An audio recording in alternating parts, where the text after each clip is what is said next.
katika ulimwengu sufla, uwe chini, wa kalimatullahi hiya al-ulya, na kalima ya Mwenyezi Mungu iinuke na sheria zake. Thumma ja'alnaka ala shariati fattabi'iha, kesha tukakujalia Muhammad ambaye tumekupelekea ujumbe uifate hiyo sheria. Wala tattabi' ahawa alladhina la ya'lamun, usije ukawafata wale ambao wanatumia matamanio yao, hawataki kutumia sheria za Mwenyezi Mungu Subhanahu wa Ta'ala. Innahum la yughnu anka min Allahi shay'an, hao hawatokusaidia, hawatokupa chochote ambacho kitaweza wewe kukunufaisha mbele ya Mwenyezi Mungu Subhanahu wa Ta'ala. Ina maana hapo mtu awe anaumia. Kwa nini haiwi siku moja Mwenyezi Mungu akatujalia mwizi akakatwa mkono? Kwa nini mzinifu aliyezini Mwenyezi Mungu akatujalia ambaye ana mke akapigwa, akachimbiwa shimo, akapigwa mawe mpaka akafa? Kwa nini hawa wazinifu ambao hawana ndoa hawapigwi bakora 100? Kwa nini walevi na wao hawapigwi bakora 40 au 80? Chapa bakora. Leo anasema hana tatizo, mlevi tu huyo, tabia yake ulevi tu, lakini mtu mzuri. Kamtie shedo basi, azidi kuwa mzuri. Balai kufanya jambo kwa kutenzwa, kufanya jambo kwa kutenzwa. Usije ukasema mume wangu kaniingilia sehemu mbaya, alinikamata kwa nguvu, kumbe na we mwenyewe ulikuwa biureda.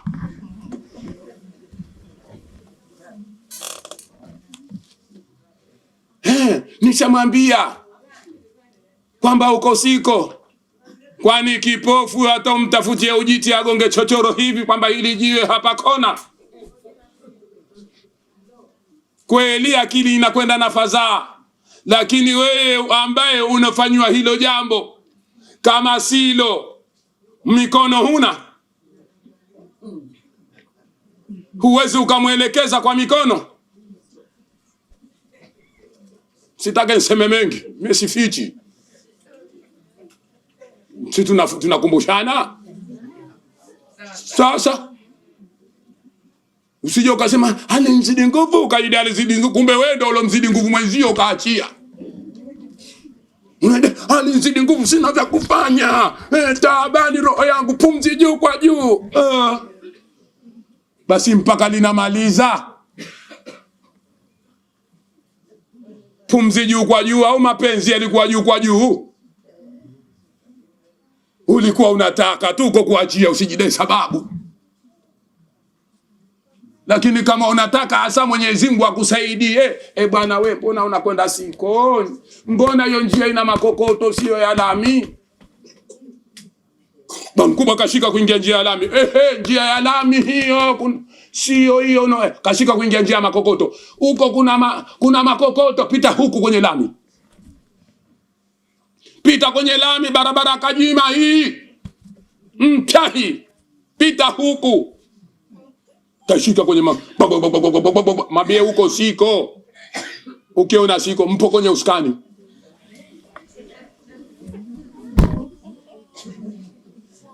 Mpo kwenye uskani. Ipeleke kwenye njia ya lami. Mambe utatupindua. Dereva kweli, lakini unakwenda njia sio. Gari unaliona linakwenda kwenye miti na mabonde, wewe unalitizama tu.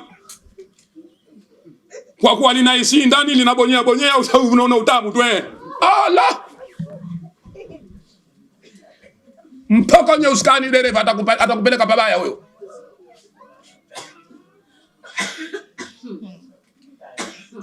Papatua. Hayo ni mambo ambayo ya kutenzwa nguvu. Sasa ikiwa kakutenza nguvu kweli, tuone majiraha. kwa sababu lazima atapatikana majiraha, kuonekana kupapatuka kwako kwamba lile jambo hulitaki kweli, kakupiga kakuumiza mpaka akafanya kweli, kakufunga na kitanda matendegu na nini. Leo hapo utakoba leo pale, sema kwamba sasa nilitenzwa nguvu. Si hapo Mwenyezi Mungu hakuchukuliwi wewe mkosa, ni mkosa ni yeye peke yake. Tuko pamoja hapa? Nilitenzwa nguvu, uko mzuri, hauna matatizo. Tena siku mnogombana ndo unaitoa aibu. Hana tabia mbaya, siku hiyo alinikamata kwa nguvu, kwa ushambua unataka kuachwa. Alinikamata kwa nguvu akanifanya jambo kuna, ana tabia mbaya huyo. Lakini siku mlomaliza ikawa kimya, salama, kakuletea dhahabu kimya, kakuletea kabati kimya. Siku anosema kenda wa mke mwingine, unakumbuka siku fulani ulinikamata ukanifanya wapi wewe, utakuwa muongo.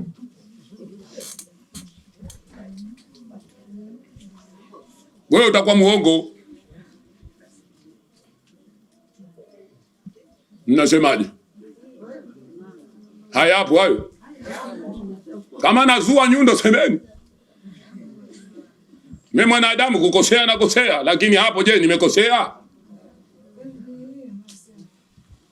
Sema nyundo gonga. Una mna binka gonga. Pametugonga sana hapo. Wewe unaona kimya. Tayari eh? Kwa hiyo kama unataka kulazimishwa kutoka kwenye dini, bora uwawe. Imetokezea kwamba acha dini yako, nguvu zimekuwa kubwa.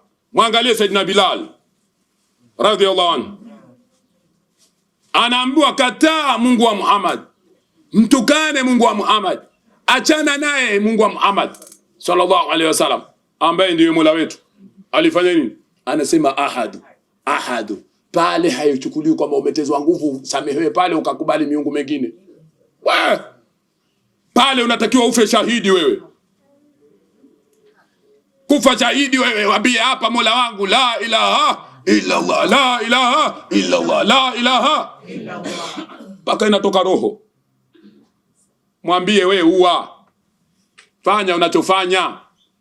Elekeza unachoelekeza. Mimi niko tayari kwa ajili ya Mola wangu. Subhanallah. Hivyo ndo watu walivyokuwa. Wako makini. Sio leo umetishatisha kidogo, haya nimekubali kwamba waungu wako watatu. Allah. Waungu wako watatu kwani visheti hivyo?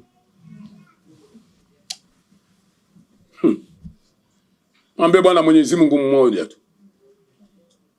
Wama naqamu minhum illa an yu'minu billahi al-aziz al-hamid.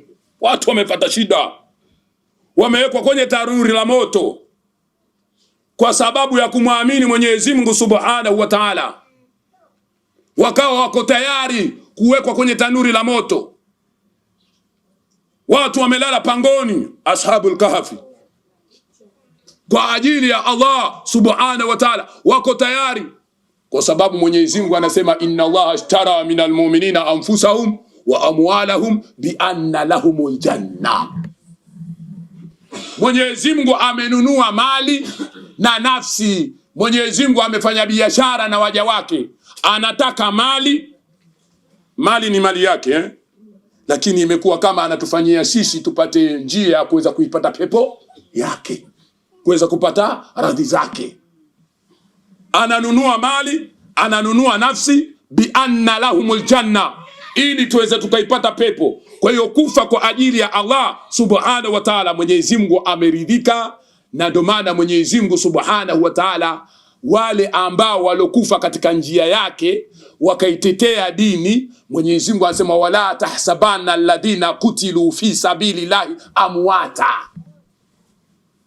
Msije mkahesabu kwamba wale ambao wamekufa katika kuitetea dini ya Allah, kuingia katika njia ya Mwenyezi Mungu Subhanahu wa Ta'ala, wakaitetea ili iweze kuonekana katika hali yake inayotakiwa, kwamba hawa mkahesabu wamekufa. Bal ahyaun inda rabbihim yurzaquna, hawa wako hai kwa Mwenyezi Mungu wanaruzukiwa. Hapa Mungu anaridhika. Hiyo ndo hali. Sawa? Tuko pamoja? Tumeelewa hilo? Sasa Mwenyezi Mungu anasema bi anna lahumul janna, ili nende nikawape pepo. Ukisikia hizo rehema za Mwenyezi Mungu, Mungu atawatia watu kwenye rehema, kwenye pepo yake kwa rehema zake, basi Mwenyezi Mungu Subhanahu wa Ta'ala rehema zake mara nyingi sana huwa anazigawa kwa ambao wametoa mali na nafsi kwenye njia yake. Bi anna lahumul janna, kwa sababu gani? Yuqatiluna fi sabilillah, wanaipigania njia ya nani? Ya Mwenyezi Mungu iwe vile vile inavyotakiwa. Kuna jambo ambalo hapo litaingia jengine. Ndio maana itakapotokezea vita baina ya makafiri na Waislamu au watuloamini, baina ya makafiri na sisi tuloamini, basi Mwenyezi Mungu yuko tayari, anasema fayaqtuluna wa yuqtalun, wanaua na wanauawa.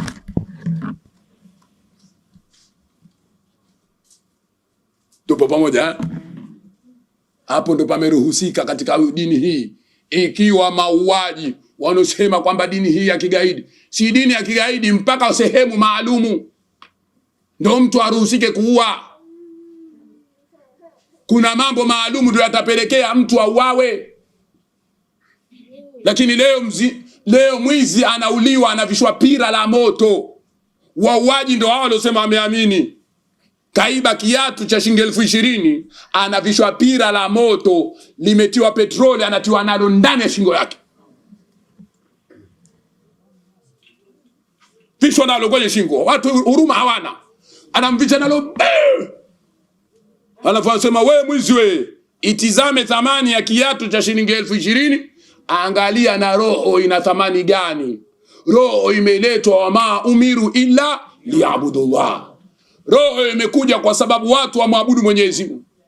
Sasa huyu ilikuwa kama kaasi, asipewe hukumu hii hukumu nzito kuliko maasi yake.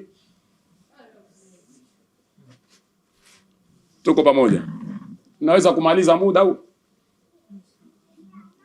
Tumebakiwa na muda gani kiasi? Sawa. Tuko pamoja? Haya. Jambo jingine Mwenyezi Mungu Subhanahu wa Ta'ala, la tatu hilo, huwa kidogo hawezi kumhukumu mja mpaka pale ambapo itakapoondoka hiyo hali, kusahau. Sisi tumeitwa insan sababu sisi ni watu wa kusahau. Sawa? Kusahau. Ndio maana hata kama utakuwa umesahau ndani ya mwezi mtukufu wa Ramadhani, umekula mpaka unataka kumaliza kunywa maji, ukakumbuka kumbe mimi nilifunga hapo. Sio ukasema tena namalizia na haya maji. Unajimaliza mwenyewe sasa. Ni kusukutua na kutema vilivyobakia. Kaa na kitumbo chako ubwabwa. Mwenyezi Mungu anakubali kwamba we bado umefunga. Subhanallah. Dini nyepesi. Anoziona sheria za umu nzito kafiri. Dini nyepesi. Sawa? Atakayeona kwamba hizi sheria nzito, huyo kafiri. Kwa hiyo kusahau. Kwa hiyo wengine hujitia kusahau, anasema nililala na mke wangu mmesahau mchana. Hii si sahau tena hii. Ndani ya mwezi mtukufu wa Ramadhani nimesahau nimelala na mke wangu kwa tendo la ndoa mchana. Mpaka tunamaliza ndo tunakumbuka. Hawa watakuwa tena hawa wanasahau, hawa maiti.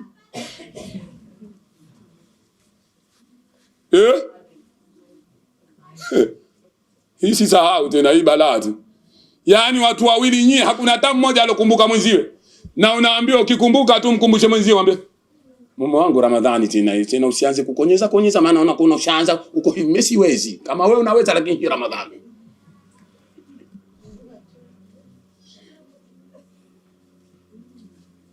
Waweza hata kumchumu mke, lakini mwe mnaweza msitafute jambo ambalo hamliwezi. Bwana Mtume Muhammad sallallahu alaihi wasallam alikuwa akimchumu mkewe au wake zake, anawachumu ndani ya Ramadhani. Kama huwezi usifanye.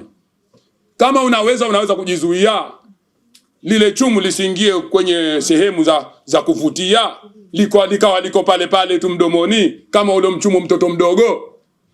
Kwani vitoto wetu hatuvichumu? Tena ukimchumu ule mtoto unahisi kwamba tena ndo kama mwanamume, unahisi kama ndo mwanamume kweli yule kwako wewe mwanamke. Basi utakuwa mwanamke una hatari.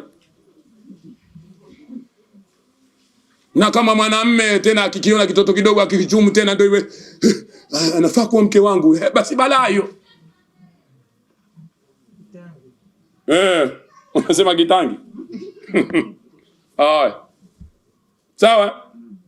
Lakini inakuja ile kwamba kuna chumu la mapenzi ambao hata sisi wanaume kwa wanaume tunaweza tukikutana tunakumbatiana na tukaweza kuchumiana hivi. Kumbatiana hivi, sio wale mashoga ninazungumza kukumbatiana mapenzi ya Mwenyezi Mungu. Watu wakawa wanakumbatiana. Walmu'minuna walmu'minat ba'dhuhum awliya'u ba'dh. Waumini wanaume na wanawake baadhi yao huwa vipenzi wao kwa wao, wanapendana. Kwa hiyo wanawake wanaweza wakachumiana, wakamchumu mwenziwe, na mwanamume kwa mwanamume anaweza akamchumu mwenziwe akamkumbatia hivi, au shekha hali yako bwana, salama tu. Lakini tena ikifikia kwamba mtu anamchumu mwanamume mwenziwe kwa mapenzi mengine, tena hawa tena ndio hao kina mashoga. Lakini imo kukumbatiana, naanza kulia kushoto namna hii. Haya mapenzi mahaba walikuwa nayo wenzetu, na kibri kinaondoka. Ukipenda kupeana mikono na wenzio, kibri kinaondoka. Mwanamke ukipenda kukumbatia na mwanamke mwenzio, kibri kitaondoka na ugomvi utaondoka.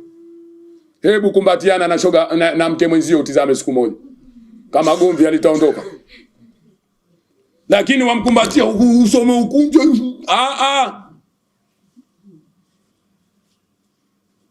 Tabasumuka fi wajhi akhika laka sadaka.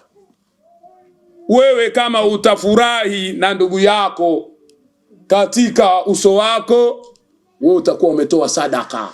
Ile kusalimiana na mwenzio ukawa umefurahi, umetoa sadaka. Leo unasalimiana na jirani yako uso umeukunja, utafikiri umeungua moto. Tuko wapi? Tumefika sifa ngapi au mambo mangapi? 3. Kusahau. Ndio maana Mwenyezi Mungu Subhanahu wa Ta'ala yeye hana sifa ya kusahau. Sawa? La ta'khudhuhu sinatun wala naum. Hashikwi na usingizi. Maana usingizi maana yake mpaka kughafilika huko ndani yake. Usingizi kupotekelewa na network, mtu akawa halijua analifanya. Mungu hana sifa hiyo. Wala naumu wala kulala. Na usahaulivu umo maana yake. Wala hanao. Hayo yote yanatokana kwamba mtu ana kitu, usingizi na kulala na kusahau ndo inaingia ndani yake. Ukiwa na mambo mawili, ukiwa unalala na unashikwa na usingizi, basi na kusahau utafanya nini? Utasahau. Lakini ukiwa huna sifa hizo, husahau. Kwa sababu mwanadamu akili yake wakati mwingine inapumzika wakati wa kulala, na inarudi pale anapozindukana. Kwa hivyo anapozindukana katika kurudi haitorudi yote. Sasa pale ndio unapopatikana usahaulivu. Takuwa mtu kalala lakini mpaka ikirudi ndio maana tukaambiwa tukumbushane. Kwa hiyo yule alokumbuka ili mwenzio atamkumbusha yingine. Tuko pamoja? Kwa hiyo kusahau ni katika sifa ambayo nayo inakubalika. Kusahau. Si kujisahaulisha. Na katika kusahau kuna kipimo. Wala takunu kalladhina nasullaha fa ansahum anfusahum. Kuna kipimo. Uko kusahau, kuna kipimo. Msiwe kama wale ambao wenye kumsahau Mwenyezi Mungu. Sahau kila kitu utakachosahau, lakini ukimsahau Mungu umeteketea. Fa ansahum anfusahum, tutazisahaulisha nafsi zao, zitaingia ukafiri, zitatenda maovu.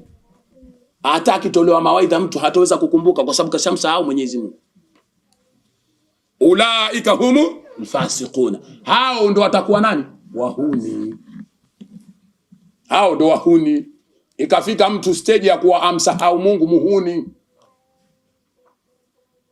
Tuko pamoja? Tumalizie hapa ndio? Tumalizie hapa? Panatosha? Bado mawili. Leo nafikiri tumalizie mawili, tutajamalizia siku nyingine inshallah. Mtakuja tukumbusha tumefikia wapi, tuweze kuyamaliza mawili kwa idhini ya Mwenyezi Mungu Subhanahu wa Ta'ala. Kwa hiyo dharura ya kusahau nayo imechukuliwa, lakini ina kiasi chake. Asije ikawa tena mtu anasahau mno, anosahau mno kila wakati, kasahau mgonjwa.